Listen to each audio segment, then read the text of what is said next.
गर्मी में गन्ने के जूस का ठेला। मई की तपती दोपहर थी। लू चल रही थी और सड़कें जैसे धूप में पिघल रही हों। स्कूल से लौटता छोटा रोहन पसीने से भीगा हुआ था। उसके गले में प्यास की एक लंबी लकीर उतर चुकी थी। तभी उसकी नज़र मोहल्ले की नुक्कड़ पर लगे गन्ने के रस के ठेले पर पड़ी।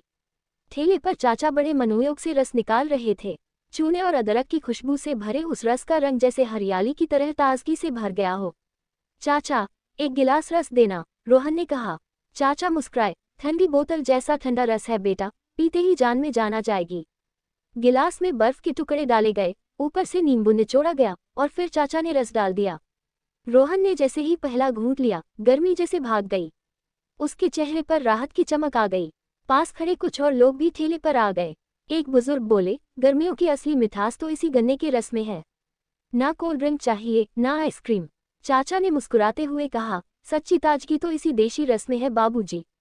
उस दिन रोहन ने ठेले के पास बैठकर कई कहानियां सुनी, गांव के किस्से, गन्ने की खेती और बचपन के वो दिन जब मिट्टी में खेलते खेलते गन्ने के खेतों में जा छुपते थे।